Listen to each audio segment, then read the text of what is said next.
Pushkin.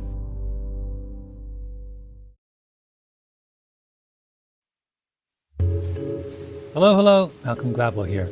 We're back with another conversation from our Revisionist History Live series on mastery. This took place at the 92nd Street Y in New York.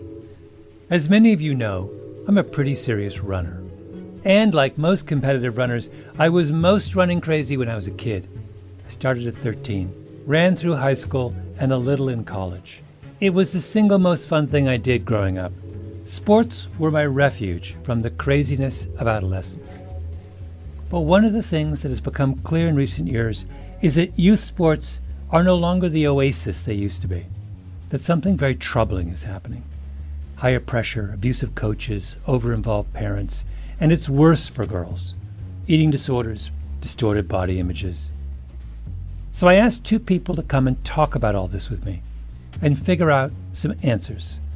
Lauren Fleshman and Linda Flanagan, both athletes, coaches, and parents who've thought a lot about this problem. And by the way, who happen to have the same initials. So just to be clear, this is Linda. That's strangely when many parents don't step in. They raise hell when, their child is put in right field. But if there's just a lot of nastiness and a terrible team culture, they're quiet. Linda Flanagan, author of Take Back the Game, How Money and Mania Are Ruining Kids' Sports and Why It Matters. And here is Lauren. Truly, my sport experience always felt like it was mine. Lauren Fleshman, world-class runner, author of Good for a Girl, A Woman Running in a Man's World. Linda and Lauren gave me exactly what I wanted. I won't say we fixed kids' sports, but I do see a future worth believing in. Take a listen.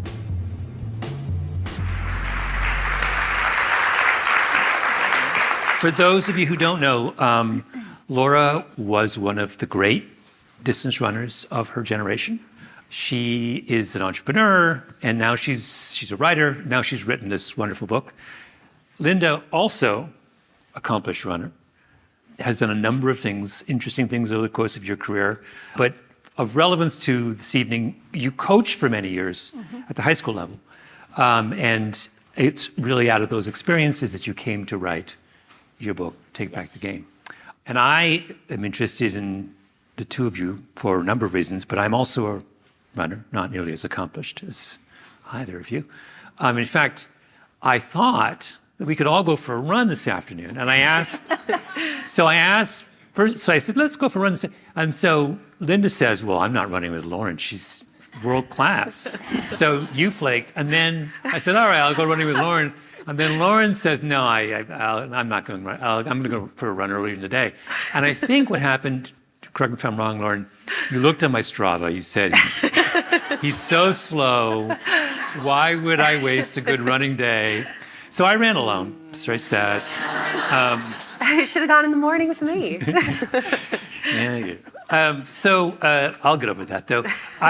So both of you have written books about the crisis in youth sports. We said girls' sports, and I think probably we're going to talk probably more about girls than boys in this, because I think both of you would agree the problems are more acute with girls. And just to set things up, I'm going to just describe the manner in which this conversation is going to take place, because we're going to play a little game, the Martian game. And the Martian game is that imagine there's a Martian who doesn't know anything about American culture, sports in America, nothing. Just a Martian in one of those balloons floating. And all he's been given is your two books. So he reads your two books, and he reaches a series of, he has no context, he has no inhibitions, he's not worried about asking. So I am the Martian, and I'm going to ask a series of questions unconstrained by any kind of, other ideological positions of mine, previous experiences.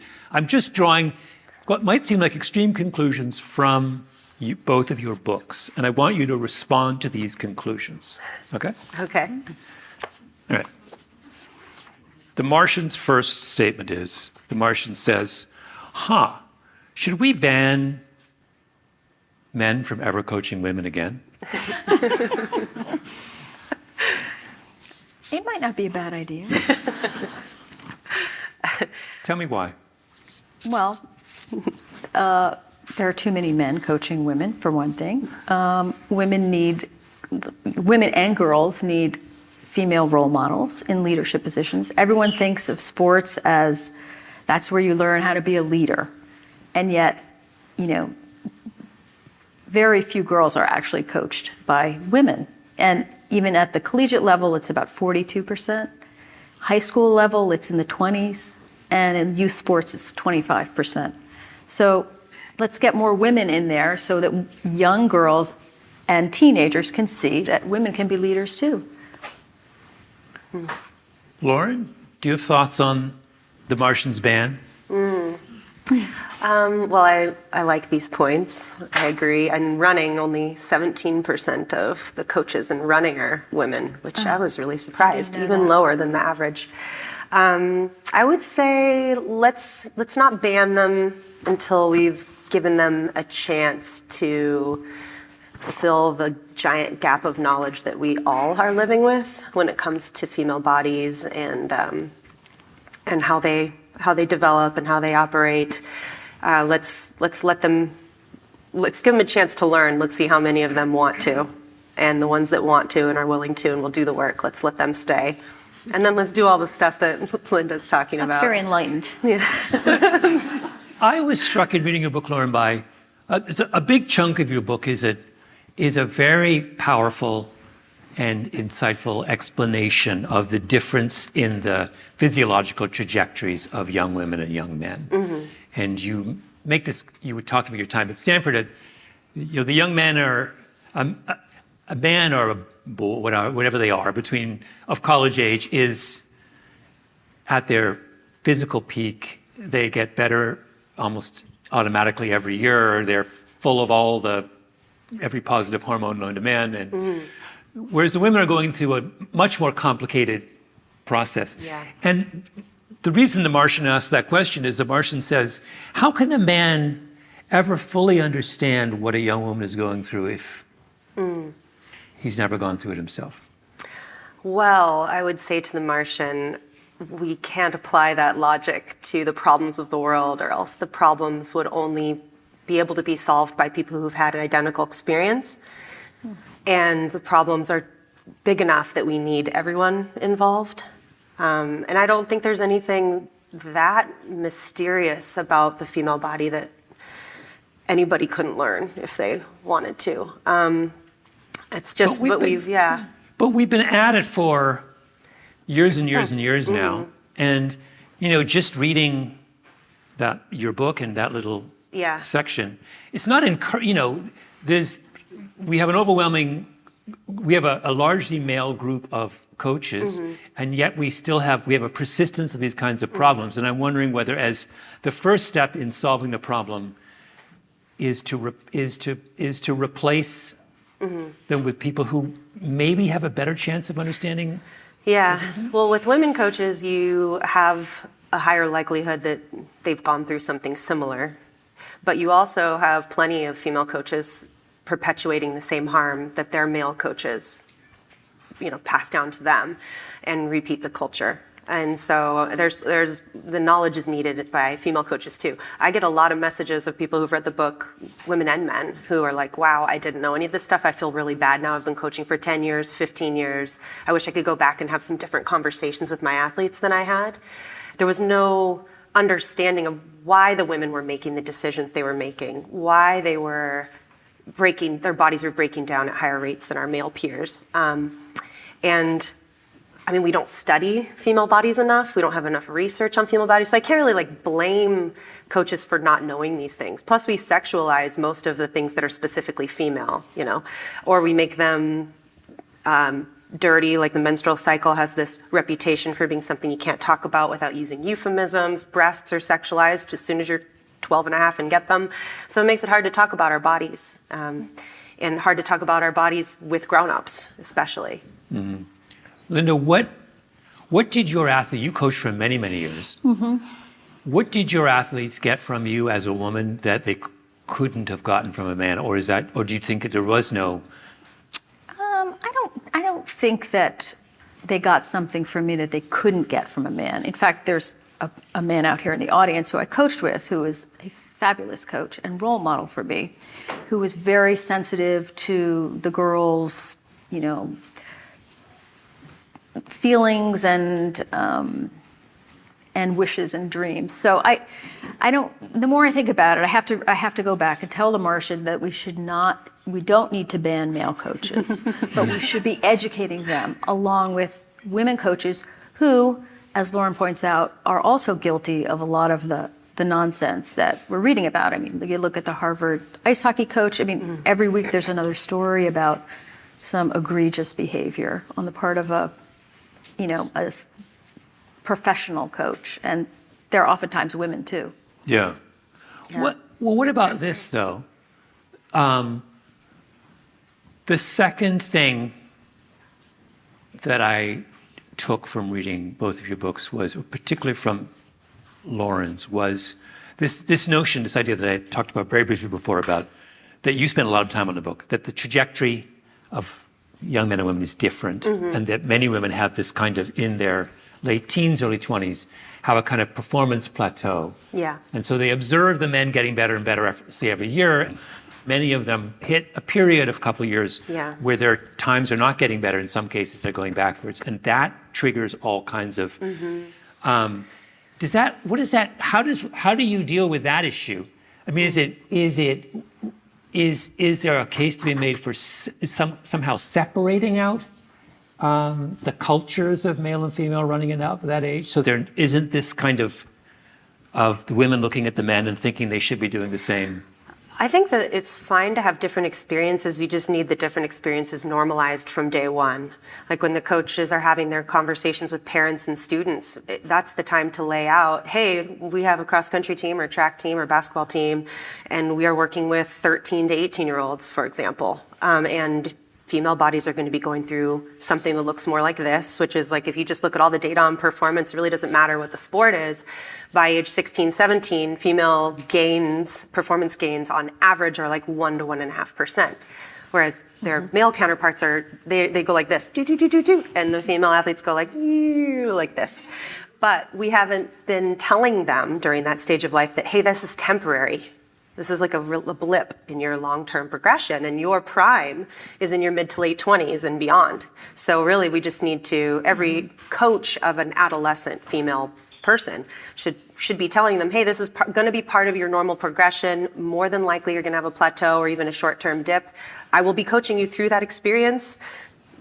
As teammates, you're going to be navigating this with your teammates. Some of you will be on this part of the curve, some of you will be on this, some of you will be on this. So part of team culture needs to be supporting each other through that rocky road from day one. And not looking at it as a bad thing. It's just a different path. Like, is there going to be feelings of disappointment? Sure, and we can make space for that without pathologizing it. And that's what we've been doing, is because we don't recognize that females have this performance wave instead of this performance line. When they hit the plateau, I mean, there's parents who have been like, I sent my kid to a sports psychologist because I thought they just didn't care enough anymore. Or I sent them to a dietitian because I thought that their nutrition was sloppy. I'm like, that's just puberty. You just pathologized puberty. Yeah. But see, the trouble, I totally agree with you, and yet I think that implies that coaches have room to have the time, and that athletes are patient, and that their parents are patient. And at least in my experience with high school parents, of course, many were wonderful. I loved them. Always have to say that. You said it. Good job. Yeah. But there's this drive to achieve and to get results right away. There's not, and if they're plateauing or getting worse, then again, like, what's the problem here? And so it is about coaching education. It is, and it's also, there's some things we can't change. I mean, sport, as we know, it was built around the male body. So high school sports, we invest a ton of money in high school sports and college sports, and that's ages 13 to 22. That's a great time to be a male in sport, right? And that's why they're, I'm guessing, so integrated into our education systems. It's like and why scholarships are given out based on who's the best 17 or 18-year-old. That's a better predictor for a male-bodied person than a female-bodied person of what your future potential is. But the scholarships and that whole system was created long before female athletes were like up in there asking for their share of the scholarship pie. But now there's no getting around the fact that 17 and 18-year-olds are the ones getting offered the scholarships or not. And so that adds this enormous pressure right during development, right during your puberty experiences of change, where you're like, okay, you're telling me to accept this temporary state of plateau, but there's a lot on the line, hundreds of thousands of dollars of scholarship and opportunity. And if I just restrict my diet, if I fight puberty, if I, try to aim for this body that I've been told is the ideal performance body now, then I can give myself a chance to have those opportunities, but then you pay the price later. Well, this brings us to the Martian's second point, which is one that Linda raises explicitly in her book, which when I came to that part of your book, I was like, amen, I'm with you on this. Both as Malcolm and as the Martian. That is it time to pull the plug on athletic scholarships and preferences? If you're, Lauren, you're describing this kind of the level of pressure that is brought to bear on the 17-year-old girl at a time in her development when you can't make, a kind of reasonable prediction about so we have this whole system in place that's being driven by the enormous cost of college education, by the expectations that come with scholarships. What if we just ended them? I'm all for it. And of course, many of the kids going through it now would be like, but wait, that's not fair. That's just what we've been counting on. But, it would just, if there were no admissions advantage and no athletic scholarship of any kind available to college kids, then it would completely change the way we provide sports to kids now, because there wouldn't be this race, pardon the pun, to achieve by 13, because you might all disappear. And also, I love sports, and I'm a runner, and I think they're wonderful, but it's not clear to me why a high school athlete should get an advantage over someone who plays the oboe or who's in a choir. Like, why aren't there special dispensations for them? They aren't entitled to special scholarships or admissions advantages or a streamlined admissions process. So I think it would be more fair. I think it would also be impossible to claw it back, or at least very difficult. I really loved that part of your book, though, because I've often thought, man, if we could just get rid of the scholarships, it would release so much pressure on athletes, especially girls. I think that the pressures would just go way down. We'd be way more likely to allow development and change to happen on its timeline. But reading your book, I was like, oh my gosh, there's this whole other side of it, the whole big business of youth sports that's also driven entirely towards that same aim. And as someone who has a 9-year-old and a 5-year-old, and I'd like them to participate in sports, I don't want to be a part of that mania. I don't want to be having to travel for hours every weekend to give my kid the top performance opportunity. I want the kind of sports that you describe in your book as an ideal. And so I am for getting rid of athletic scholarships. But what had prevented me in the past was, what would we replace it with? And in your book, you also provide some really great ideas of that there are other models. And I think sometimes we lack imagination. It's really helpful to see other ways people are doing it. And I can't remember the one that you described. Maybe you could talk about it. Remind me what that would be. No, I think, well, certainly in Europe, they don't do youth sports like we do it at all. So, there's no school-based sports. It's the after school, it's community-based sports. So that also sets up the whole, the college level. And when I was running in England, there were no teams. There were teams, but it was completely alien to the way we do it here. And there was no coach. It was like student-led, right? Totally student-led. It was probably comparable to intramurals here. And it was very serious and organic. And I don't see why that's not, replicable here. And I think at the college level, another possible suggestion I had, which will never happen, is, well, how about if we just abolished college sports?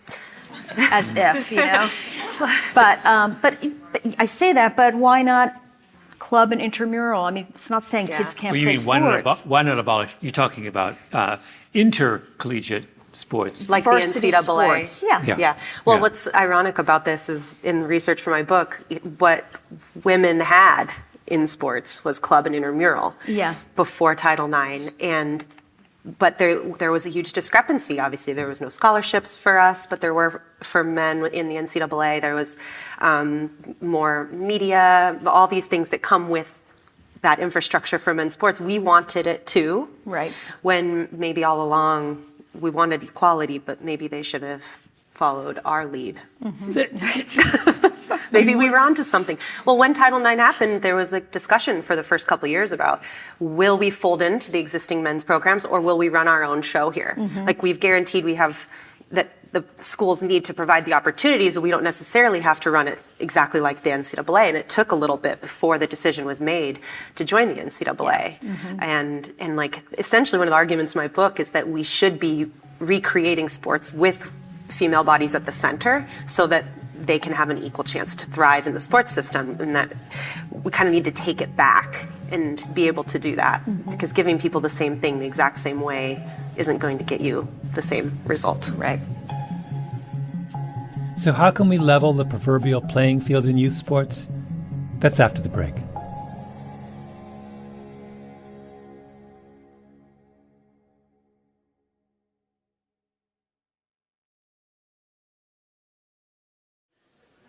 I mean, one of the things that's along these lines that I've often wondered about is whether there's an inherent contradiction between designing sports programs for the 50th percentile and designing them for the 95th percentile, and that maybe those two things are in some sense incompatible. So if we do away with high pressure intercollegiate sports and scholarships and things, maybe we produce fewer, maybe we don't, but maybe there's a chance we produce fewer world-class runners. Let's use running as an example. But maybe we also produce way more people who are happy and contented and run their whole lives. And maybe we get fewer, 225 marathoners and more 250 marathoners. I mean, I would be happy with that. But there are some people in the kind of elite sports community who would consider that a tragedy. Well, so few kids, not enough kids participate in sports now. And I think if we can move the model to try to get more participation. I mean, there was just an article in the paper yesterday about the income gap between the wealthy families, earning over $100,000, 70% of those kids play sports. And in families earning $25,000 and less, 31% play sports. So I think this is part of the same conversation that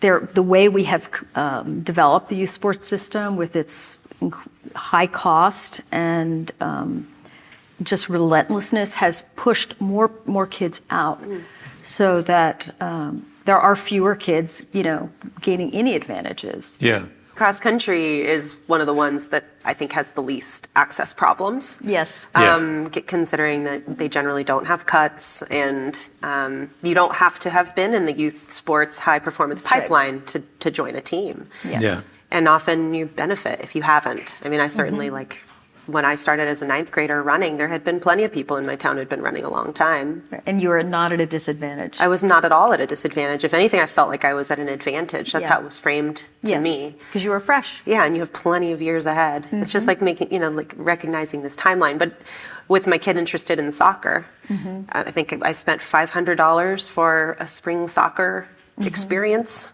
for the kid. And he's not even leaving town. Yeah. So I don't really understand. He's had one practice. He's 9. I don't understand how people are affording this and continuing to do this. Well, if I can just point out that in my town, we have a junior pre-academy for U4s, which is 3-year-olds. Are you serious? Wait, Yes. what? Well, it's a junior pre-academy, because then there's also the pre-academy, which is for U5s I and see. U6s. So this is like pre-K? Yes. But so by the time, there's the junior pre-academy, then there's academy and futures, and then there's travel. They've been playing for 6 years and they're 9 years old, Yeah. And in each one, it's, $500 or more, which isn't, with the problem we were talking about with the money. And I don't know how you do that. But the biggest obstacle, and you mentioned this, Linda, and I would like you to be more blunt about this because you're being too... The biggest obstacle to the kind of de-escalation of youth sports is the parents. Oh, yeah. So, and I'm reminded, anyone who has to deal with parents, my brother was a elementary school principal. Oh. He's now retired, so I can now say this about him. And he loved his job and loved the kids. It's just the parents that were. Yeah.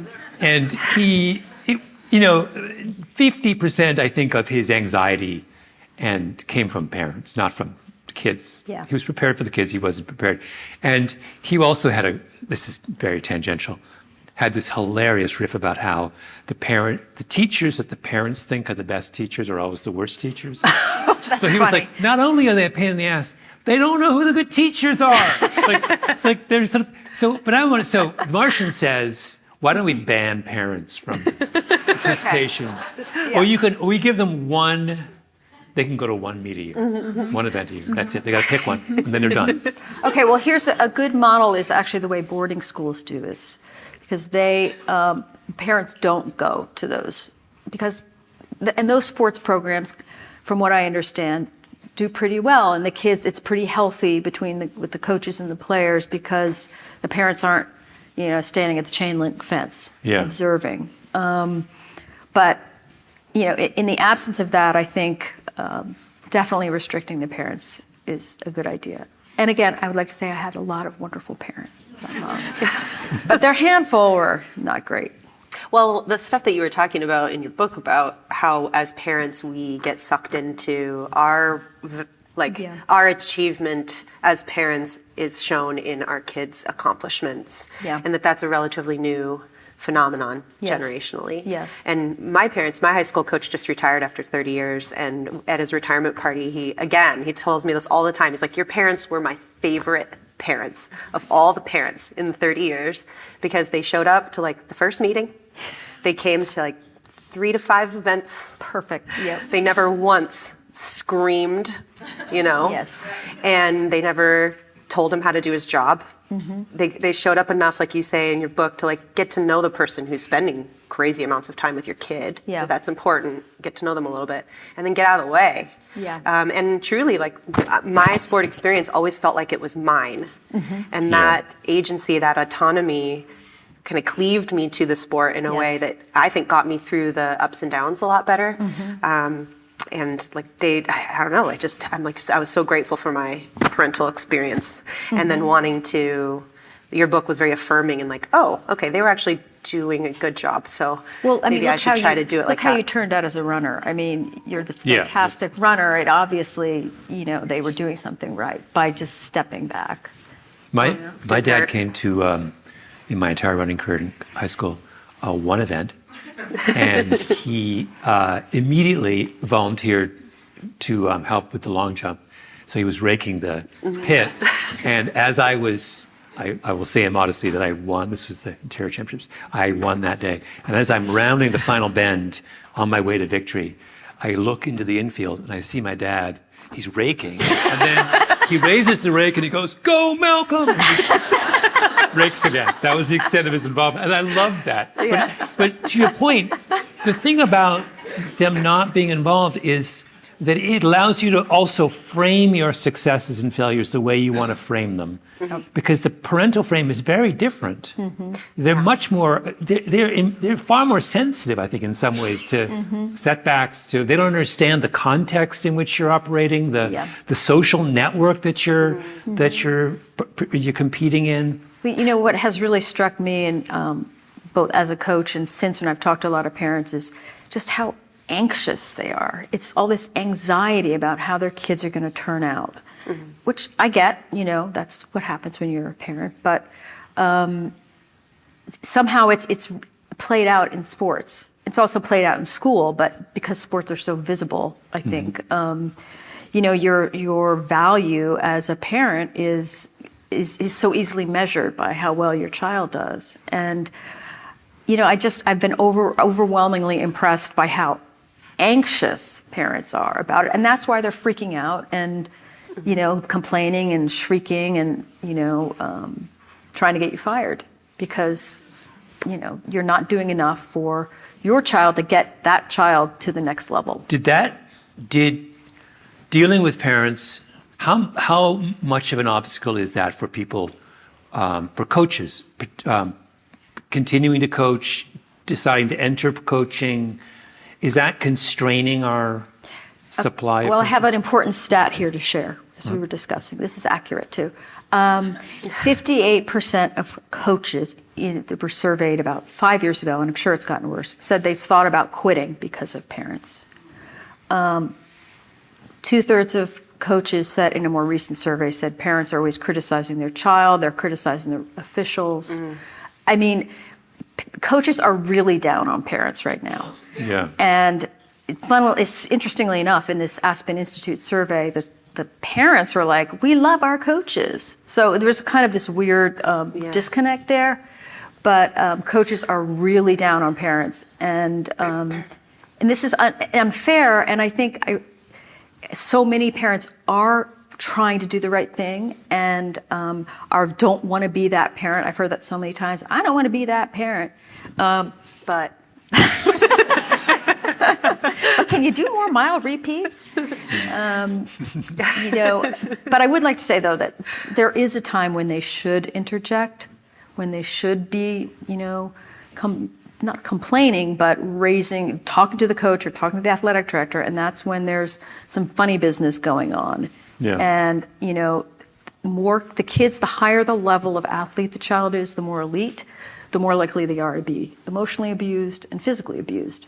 And I think that's strangely when many parents don't step in. They raise hell when, their child is put in right field. But if there's just a lot of nastiness and a terrible team culture, they're quiet as long as the team is doing well. And it's intimidating, I imagine, because you're dealing with an expert. We tend to assume that they have a method that's vetted, or they wouldn't have gotten to where they are. Well, and if they're successful in particular. Yes. But meanwhile, there's a lot of tolerance of just terrible things that we shouldn't be tolerating just because the coach has a great reputation. Yeah, that's true. Lauren, you talk quite movingly and honestly about your own father in your book. It's some of the best parts of the book. And in the beginning of the book, I thought your father came across as a much less sympathetic figure than he does by the end. And I'm wondering, how do you judge? You're the elite runner here. How do you judge your own parents? Do you think your father's role in your life helped you as a runner, was neutral, or hurt you as a runner? I think that overall he was a really positive force. He was an alcoholic, for people who haven't read the book, and he worked really long hours as a prop maker. And when he got home, there was about a 90-minute window where I could catch him sober before he would have too many drinks, where I didn't know what kind of dad I was going to get. And so I developed this habit of trying to really get his attention through excellence during those 90 minutes, because he really loved excellence in everything: music, sports, culture. It lit him up to see people at their peak doing something incredible. So I wanted to have his light on me in that way. So from that perspective, can't even really blame him for that. That's just one of those childhood things where a dynamic emerges. The alcoholism was not ideal. Definitely would have preferred that not to be there. But then, gosh, throughout my career, he was a constant positive, I always knew I'd be loved no matter what the result was when I came home. So even though I desperately wanted to please him and be excellent for him, he never came down on me when I failed. So from that perspective, I would like to be that kind of parent for my kids. Wait, the Martian has another question. Yes, Martian. Okay. This is the Martian's most frivolous suggestion, although maybe not. The Martian says, wonders why, given all of the body issues that afflict girls in sports, why female runners wear button huggers and crop tops. Well, it's a very easy question to answer for the Martian. It's because our culture feels that female bodies are there to be viewed, objectified, commented on, and in order to do that, they need to be wearing less fabric and tighter fitting fabric. And that is how female athletes got their start post Title IX, was a movement to make, really, this is true, to make up for the fact that people would need to be watching inferior performances. And so they needed to be a visual spectacle. And that's where the uniform differences came from, and gender-specific clothing in sport, which of course women will say they wanted. They didn't want to be wearing like a men's extra large hoodie necessarily all the time. They wanted things that fit and performed, but it took this aesthetic angle that was, yeah, so that's why. I mean, because I read your book and then was looking at pictures of, I think it was some cross-country team, I've forgotten which, women's cross-country team. And all of a sudden I was aware of the fact that here were 5 young women, all of whom had six-packs, all of whom had not a stitch of fat on them, all of whom looked sort of shiny and healthy. And I was like, Jesus, that's a high bar for somebody who is not an elite Division I runner. Or someone, if I was a 11, 12-year-old girl thinking about running in high school, and I go online and I see that picture, that's what can we at least just wear a t-shirt and a pair of baggy shorts and just make it just that little bit easier on that 11-year-old who wants to join in? Yeah, well, the thing is that probably only, I don't think a six-pack is necessary for high performance at all.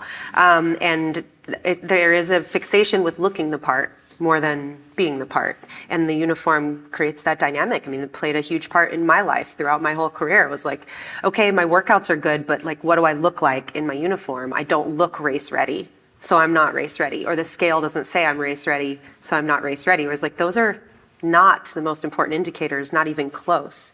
And like, we have these concepts of race weight that are created and perpetuated by men primarily, who have way less monthly fluctuation hormonally, and they are being applied to female athletes as if we can somehow have a magic number on a scale that if we can stay this number, we will perform optimally based on physics formulas. But that's not how our bodies work. And then it creates this very narrow band that you have to try to exist in and achieve in order to be viewed as elite. And I mean, I watched it happen on my teams where women who didn't look like that were shamed, made to feel like they weren't committed enough just because they didn't have the six-pack. It didn't really matter how fast they were running. That's your college team? Yeah. Because in our town, the high school girls wear those uniforms. Yeah. I just think that's terrible. I just think that there's not a performance advantage. No, So, or the men and boys would do it. Yeah. Wait, So let's just. Linda, at the school you coached at, so you were coaching girls cross country? Did they wear? Oh no, there's no way I would have let them. Oh, you put your foot down. One of my favorite images of Des Linden when she won the Boston Marathon. She's wearing those baggy shorts. Oh yeah. And for some reason, it's just the whole thing is so fantastic and badass, and like, I just really it's much more powerful emotionally to watch her because she's not pretending to be or wearing that uniform. She's just sort of being her. Yeah, she's just wearing the things she wants to wear. Wasn't she also wearing basically a parachute of a running jacket? Like, I feel like she was wearing a jacket when she won the marathon. The whole thing was like, wow, yeah. There was a time, for those of you who don't, Des Linden is a very, very, very, very good American marathoner who won the year. There was a year that the Boston Marathon took place in a gale. Yeah. And the only way you could win, I mean, it was so nuts that, like, the only way you could win is if you were the single toughest, most badass runner. Yeah. And Des Linden just sailed through. I wept the last 3 miles of that, watching it on TV. I was like, That was I so could not believe how beautiful. emotional it was. She broke an incredibly long drought in the event for an Yeah. American winner. Oh, to win it. American Yeah, and her book's coming out in like a week, I think. That's right. We should really do And it it- again with Des. yeah, And definitely. Maybe she'll go running with me, unlike two of you. When we return, we don't find me a running partner, but we do settle on a grand solution to fix youth sports once and for all.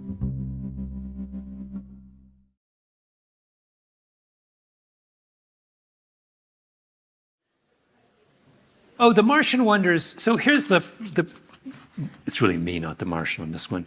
I ran competitively in high school and stopped for 35 years and started again. didn't And know I that. stopped because although I was very successful as a runner, the pressure, I was 13 and 14 and 15, and I found the pressure of racing, it grew unbearable. And I just couldn't do it anymore. And I lost track of how much joy I found in running and got consumed by the fact that the only measure of me as a runner was whether I could win a race. And I lost out on 35 years of pleasure as a result of this. Too bad. And now I'm wondering, should we, since we're banning stuff, lots of stuff, should we be banning kind of serious competition until, I don't know, 15 or 16 or something? Should we push out is there any reason why 13-year-olds should be competing at the national level? No, in my view. Well, I was at the Millrose Games about 6 weeks ago and noticed that they had a race for the fastest 8-year-olds in the world. And they had these tiny children lined up, and then they, from different countries. I don't know where they came from, but they all ran like the same time, like ridiculously fast. And this is one, we were talking about before, you mentioned various models for doing things. We don't need to do the national championships at age 13 and 12. Like maybe in a lot of sports around this country, there are these ridiculous championships of like little children, and there's no reason for that. And the country that doesn't do this is Norway, and they have incredibly robust participation and then like great success with their athletes after. So I would tell the Martian, let's forget the championships. You know at what? least before 15, say. I did this recently, and I can't remember whether it was 15-year-olds or 16-year-olds. Someone made a list of the top English 16-year-old male milers, 1,500-meter runners, over the last 30 or some odd years. And the question raised was, how many of them went on to be world-class adult milers? And the answer was such a small number that it was like, you're like, wait, what? So if we're doing sports at that age because we're trying to identify people who will be talented as adult athletes, it's just about the worst predictor imaginable. Yeah, it's not Yes. working. No. So It's not and I working. was just thinking in this story, like the reason why we have the national championships is for the adults Exactly. and for the sponsors and the people who want to make money hosting it and Yeah. and getting the TV rights and all that stuff. It's like, show me the 8-year-old who's like, I want to race the best 8-year-olds in the world. Mom, can you look that up? Yeah. That exists? That's right. Hold on. Let's go to some questions. For Linda, how do you, as a coach, solve the problem that you're more likely to favor the gifted ones than the not so gifted ones? Is that a problem? Well, I don't know exactly. I mean, I think you have to be aware of the fact that you may have, favorites. And I mean, I would say it's more about favoritism because sometimes the best one is not your favorite. So I think it's just takes awareness on the part of the coach to recognize that it's not building the team to focus solely on the best girls. Yeah. I mean, it's hard. I mean, Lauren, if I was your high school coach, I would be famous, right? I don't know. Do you know my high school coach? I mean, within. No, my point is that there's a natural the kind of the success of the athlete invariably reflects back on the coach in ways that is not always sometimes fair, but not always. The story didn't make the book, but. And I'm still a little bit upset about it. No, I'm just kidding. But my high school coach, by the time my senior year came around, he was getting really swept up in the accolades and how it reflected on him. And there was some indoor meet that we'd never focused on from Southern California. Like indoor track is not really a thing, but there is this one place that you can do it with a wooden track. And so we would go and sort of have a relay every year there. But he's like, no, you're going to run the invitational mile and the invitational 2 mile. These used to be prestigious races 25 years ago. I want to coach someone who wins these races. And so we were training over Christmas break for the first time ever, like doing these hard workouts in a time of year when normally we're just going on fun runs. I was not enjoying myself. I was feeling tired from the cross country season. And when we got there, I ran the first race, did terribly. And I was like, I don't want to do the second race. And he's like, no, you need to do the second race. This is a big opportunity. He's like pushing me to do it. And I was like, Coach, I'm not your racehorse. And he loves telling that story to people. He'll bust out laughing. He's like, can you believe that? Can you believe she said that to me? But then he apologized in the car later. He was like, he actually said, he's like, I was getting swept up. I was making it about me. I wanted that. Yeah. And you never wanted it. And I just wasn't listening to you when you were trying to tell me. So it's real. It's a Coach rare pressure, coach. man. That's a rare coach. So. So we had a whole series of things we wanted to ban. Oh, yes. Can we? So we wanted to ban bun huggers and crop tops. Men, we I think, were on there. What's that? Men were on there, I think.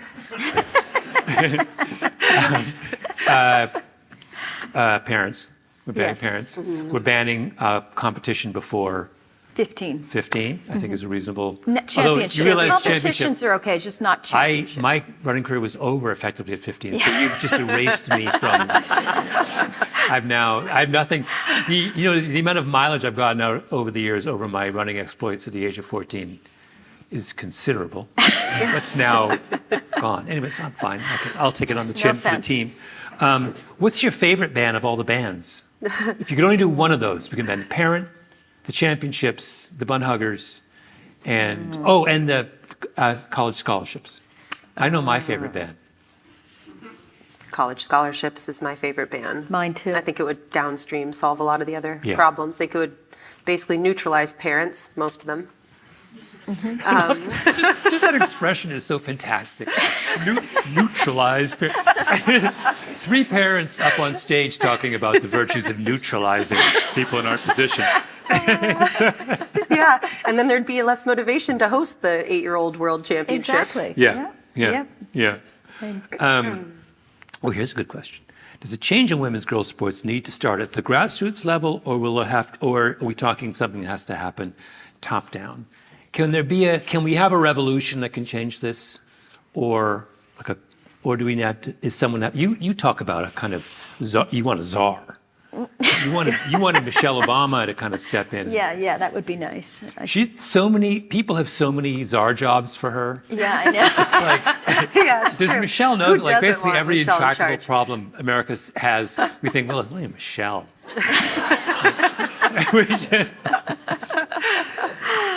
I think it has to be both. I know that's a bit of a cop-out. But, okay, let's start with the top, though. If we ban the scholarships, that is going to have this trickle-down effect. And it's going to, permeate all the way down. That addresses the larger issues with youth sports more than, the ones, the specific to girl problems. But I think it would transform the whole game. Mm-hmm. And then a similar high-level thing, I think, would be mandatory coaching education for anyone working with female-bodied athletes. I think I can't think of a single reason why we wouldn't do that with the giant gap in knowledge we have.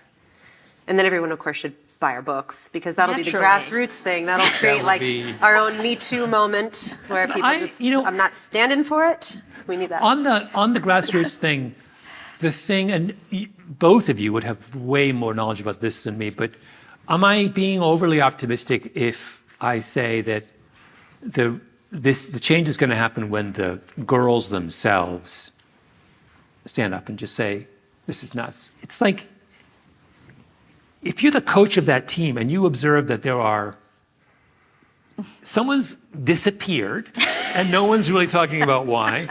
Someone's on her third or fourth unexplainable stress fracture. Someone's bulimic. And then the person who wins the race from the other team is so scarily thin that you're worried about her. Yeah, well, you can normalize anything. I was just going to say, yeah. In a culture, right? And so, yeah, but I don't think that it's fair to put it on the girls. I really think parents, parents don't have enough to do.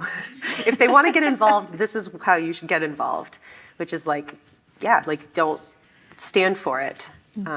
And you talk about that, about stepping in, not being afraid to be the parent that says, no, I'm not going to do the extra thing. I'm not. Yeah. Well, I think, it's funny, in my book, I was trying to kind of both understand where parents are coming from and also offer a critique. And I think that it is important that parents recognize they have agency, that they don't have to go along with everything, that, that extra strength and conditioning training or, weight workout might be helpful, the supplemental training, like the soccer club in my town that offers 6-year-olds, that they can say no to that. It's okay to say no to that. Mm-hmm. And from just the other day when I dropped my kid off at the $500 spring soccer experience, at practice, I love how bitter you are about it. I'm very annoyed. Wait till you hear this part. I was like, see ya, Jude. And then one of the parents that I know is a parent of another kid in the class, and she's like, you're not staying? Yeah. I was like, God, so it makes it tough to, we're giving each other pressure. Yes. You weren't staying at a practice? Yeah, I wasn't going to stay and watch the practice. Oh, God. God. This is what I have to look forward to. Wait, someone is waving frantically at me from off stage, so we got to end soon. But I wanted to, for all the runners out there, I wanted to toss them a bone. And someone asked this question of you, Lauren, since you're our running star. It's so rare that we get to hang out with real stars. It's fun. Well. But I'm still bitter about not getting to go running with you. But because I'll tell you why I was looking forward to it. It's not too late. What are you doing tomorrow morning? This is the thing. Those of us who are just kind of everyday runners, when we run with people who are at your level, you guys float. And we're running, and you look over, and you're just going, and it's like magic. It's like watching a magician do a trick, right? And you're like, oh my God, you're not breathing, and you're not and you're just kind of, you're not touching the ground, and you're like, how is this happening? That sounds like you're an intellectually curious person. Most people are like, I'm like, do you want to run with me? They're like, oh no. I would never do that. I'm like, I promise I'll run the pace you want to run. And they're just like, no, definitely. Yeah. What The question, this is really for the two of you, and then we really do have to stop. What did you guys like the most about marathon training?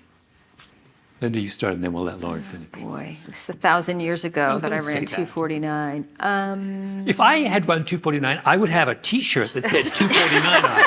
All right, so blow your own horn here. Yeah, and in super shoes, that'd be like a 2:30.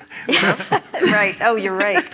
I had a great group to train with, and the training is the fun part. Not always, but it's the camaraderie that I got in the marathon training.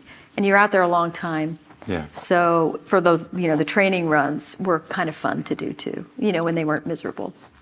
I didn't have a group, but I did get to have my professional coach, Mark Rowland at Oregon Track Club Elite. I had always had him in a group setting, and I was the only one doing a marathon, and that's normally the time of year I did New York, when track and field athletes are taking a break. And so I had him to myself, and he would ride his bike alongside me, and we got to have all these really nice chats, and I just loved, that was the last year we worked together. So to have that, I have a lot of fond memories from that. Yeah, I think that's a lovely way to end, because it's a reminder. We've been talking about what's wrong with running. And the thing that I always try and tell young people when I try to get them to become runners is that this thing, the camaraderie stuff, is something that is just magical. Like going on a long run with a group of people who you are friends with or close to and you've worked out with before, there's something there that you'll never find anywhere else. It's just a... Yeah. And I think that love, that's what drove our books. It's when you know that you have something worth fighting for and protecting, and we really just want to remove a lot of the garbage that's getting in the way of that. Right. Yeah. Well, thank you so much to the two of you. Thanks. And thank you to all of you. And go buy your books and get them signed.